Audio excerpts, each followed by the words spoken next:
नमस्कार मित्रांनो, NK online क्लासमध्ये आपल्या सर्वांचं मनपूर्वक स्वागत. इयत्ता 12वी अर्थशास्त्र विषयाची प्रथम सराव परीक्षेची प्रश्नपत्रिका आपण पाहत आहोत. विद्यार्थ्यांना एक नमुना म्हणून प्रश्नपत्रिका सराव करण्यासाठी उपलब्ध व्हावी या हेतूने आपण हा व्हिडिओ बनवत आहोत.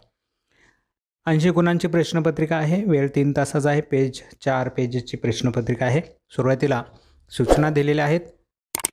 अर्थशास्त्राच्या पेपरच्या सूचना म्हणून आपण ह्या सूचनांकडे पाहूयात, कारण पेपर मिळाल्यानंतर कुठलाही विद्यार्थी सूचना वाचत नाही, डायरेक्ट प्रश्न पाहून प्रश्न वाचून उत्तरं लिहायला सुरुवात करत असतो. सूचना इम्पॉर्टंट आहेत. सूचनांचा अर्थ काय ते आपण सुरुवातीला पाहूयात आणि नंतर प्रश्नपत्रिका पाहणार आहोत. पहिली सूचना दिलेली आहे, सर्व प्रश्न सोडवणे अनिवार्य आहे. मी पाठीमागच्याही काही व्हिडिओमध्ये तुम्हाला सांगितलं होतं काही सूचना तुमच्यासाठी इम्पॉर्टंट नसतील. सर्व प्रश्न सोडवणे अनिवार्य आहेत. जेवढे प्रश्न तुम्हाला सोडवायला सांगितले तेवढे तुम्ही सोडवणारच आहात. त्यामुळे ही सूचना फारशी इम्पॉर्टंट नाही. पण याचा अर्थ असा होता की जेवढे प्रश्न सोडवायला सांगितले तेवढे तुम्ही सोडवणं गरजेचं आहे. दुसरा होता, आवश्यक त्या ठिकाणी कोष्टक आणि आकृत्या काढा. हा अर्थशास्त्राच्या बाबतीत असलेला महत्त्वाचा पार्ट आहे किंवा सूचना आहे. बऱ्याच प्रश्नांमध्ये अर्थशास्त्राच्या आकृत्या किंवा तक्ते असतात. ते तक्ते काढून उत्तर स्पष्ट केलं पाहिजे, परंतु बरेचसे विद्यार्थी त्या गोष्टींकडे दुर्लक्ष करताना आकृत्या आणि तक्ते काढत नाहीत. पण जेव्हा आम्ही प्रश्नपत्रिका चेक करतो तेव्हा असं लक्षात आलेलं आहे की त्या ठिकाणी आकृतीला स्पेशल वेगळे मार्क द्यावे लागतात, तक्त्याला वेगळे मार्क डिसाईड केलेले असतात, त्यांनी ठरवलेले असतात. तर ते मार्क मिळण्यासाठी तुम्हाला कोष्टक आणि आकृती काढणं आवश्यक असतं, पण तुम्ही काढत नाहीत आणि त्यामुळे मार्क कमी पडतात. मग परीक्षेला जेव्हा तुम्हाला कमी मार्क पडतात तेव्हा तुम्ही रिचेकिंगसाठी फॉर्म भरतात आणि का कमी मार्क पडले हे पाहतात. त्यावेळेस चेक करायला जर एखाद्या शिक्षकाकडे घेऊन गेलात तर त्या ठिकाणी तुम्हाला सांगितलं जातं या ठिकाणी आकृती काढणं गरजेचं होते, आकृती न काढल्यामुळे 1 मार्क गेलेले. म्हणून आवश्यक त्या ठिकाणी आकृत्या काढणं गरजेचं आहे. ही सूचना तुम्हाला आधीच दिलेली आहे, तुम्ही वाचली नसेल, त्यामुळे हा प्रॉब्लेम येतो. तिसरा आहे, उजव्या बाजूचे अंक प्रश्नांचे पूर्ण गुण दर्शवत आहेत. उजव्या बाजूला जे अंक दिसत आहेत ते पूर्ण गुण आहेत, पण ह्या गुण किती आहेत किंवा कोणते आहेत हे फारसे काही तुम्हाला पाहण्याची गरज वाटत नाही आहे.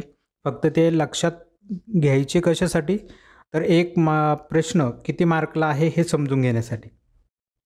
मग त्याचं उत्तर लिहिताना तुम्हाला त्या मार्कांनुसार उत्तर लिहावं लागतं, म्हणून तेवढ्यापुरतं तुम्ही ते प्रश्नाचे गुण पाहणं गरजेचं आहे. तसे तुम्ही पहिलीपासून प्रश्नपत्रिका सोडवत आलेला आहात, प्रश्नपत्रिका पाहत आलेला आहात, त्यामुळे तुम्हाला माहिती आहे की गुण कोणत्या बाजूला आणि कुठं दिलेले असतात. त्यामुळे हा काही सूचनेचा एवढा तुम्हाला फायदा होणार नाही. आपल्यासाठी महत्त्वाची चौथी सूचना आहे, सर्व मुख्य प्रश्नांची उत्तरे नवीन पानावरती लिहावीत.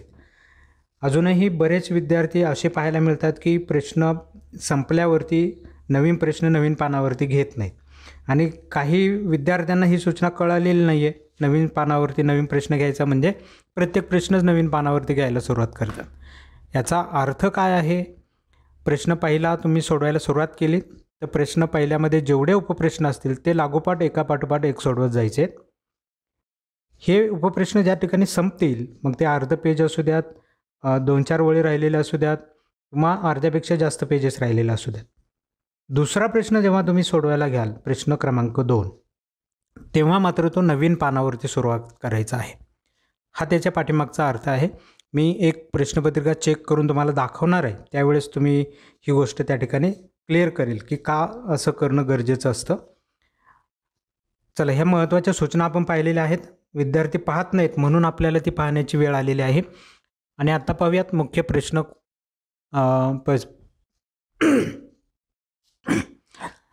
आता पाहूयात प्रश्न काय आहेत आणि कशा पद्धतीचे प्रश्न विचारले गेले होते. प्रश्न पहिला उपप्रश्न आहे. खालील दिलेल्या पर्यायांपैकी योग्य पर्याय निवडा 5 मार्कासाठी. यामध्ये पहिला प्रश्न होता सूक्ष्म अर्थशास्त्राची संकल्पना. त्याचे 4 पर्याय दिलेत, योग्य पर्याय उत्तराचा निवडायचा होता. दुसरा प्रश्न होता मागणी आणि किंमत यांचा फलन संबंध खालील सूत्रांनी दाखवला जातो. सूत्र दिलेली होती, फलन संबंध आपल्याला ओळखायचा होता.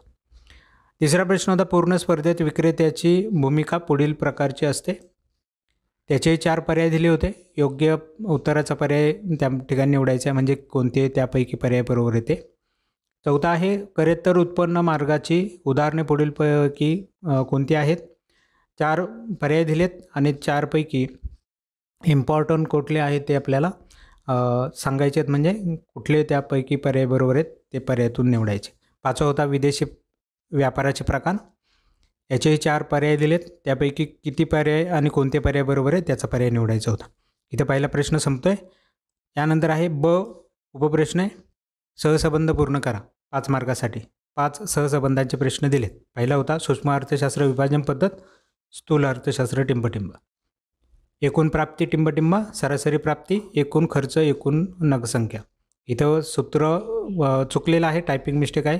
एकूण खर्च भागिले एकूण नगसंख्या असं सूत्र असणार आहे.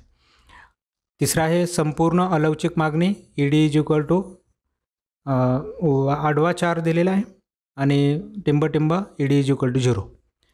4 आहे एकच किंमत पूर्ण स्पर्धा, भिन्न किंमत टिंबटिंब. 5वा आहे टिंबटिंब मध्यवर्ती बँक, भारतीय स्टेट बँक व्यापारी बँक. यानंतर क उपप्रश्न आहे खालील विधानांची आर्थिक पारिभाषिक शब्द लिहा. 5वा प्रश्न यामध्ये पहिला आहे अशी वस्तू जी अनेक उपयोगांसाठी वापरली जाते.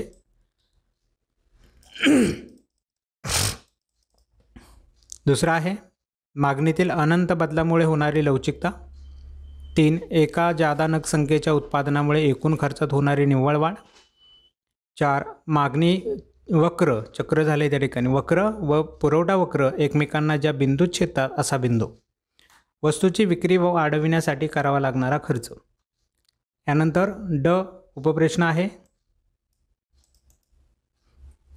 खालील विधाने पूर्ण करा 5 मार्कासाठी. यामध्ये पहिलं आहे घटत्या सीमांत उपयोगितेच्या सिद्धांतात जेव्हा सीमांत उपयोगिता घटते तेव्हा एकूण उपयोगिता टिंबटिंब. दुसरा आहे क्ष अक्षात समांतर असलेला किंमत लवचिकते मागणी वक्र टिंबटिंब. राष्ट्रीय उत्पन्नाची गणना करताना फक्त अंतिम वस्तू व सेवांचे मूल्य समाविष्ट होते कारण नाणे बाजारातील निधीच्या कमतरतेचे कारण आहे हे आहे. 5वा वैयक्तिक गुंतवणूकदारांची भांडवल बाजारावरील विश्वासार्हता कमी झाली आहे कारण. या ठिकाणी पहिला प्रश्न संपला आहे. आपण जातोय प्रश्न दुसऱ्याकडे. प्रश्न दुसरा पहा. अ उपप्रश्न आहे खालील उदाहरणांच्या आधारे संकल्पना ओळखून स्पष्ट करा. कोणत्याही 3. पहिला प्रश्न आहे कविताने संत्र्याचे एका पाठोपाठ 5 नग सेवन केले. शीतलने तिच्या बेकरीसाठी पिठाच्या गिरणीतून गव्हाचे पीठ विकत घेतले. टीनाने रुपये 50,000 रुपयांची एकरकमी रक्कम 1 वर्षाकरिता बँकेत जमा केली. 4 जपान म्यानमारला मोबाईल फोन विकतो. आणि 5 आहे अ ब क ही बँक तिच्या ग्राहकांना डीमॅट सवलती, सुरक्षा ठेव कप्पे, इंटरनेट बँकिंगची सुविधा पुरवते. ब फरक स्पष्ट करा. कोणतेही 3. 6 मार्काचा प्रश्न आहे. 1 मागणीतील वृद्धी मागणीतील ह्रास. अधिक लवचिक मागणी कमी लवचिक मागणी. सरासरी खर्च सरासरी प्राप्ती. किंमत निर्देशांक व संख्यात्मक निर्देशांक. आणि 5वा आहे प्रत्यक्ष कर व अप्रत्यक्ष कर.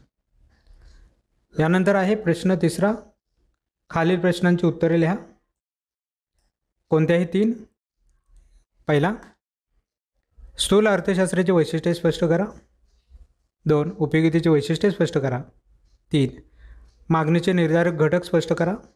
4 निर्देशांकाचे अर्थशास्त्रीय महत्त्व स्पष्ट करा. 5 सार्वजनिक खर्चात वाढ होण्याची कारणे स्पष्ट करा.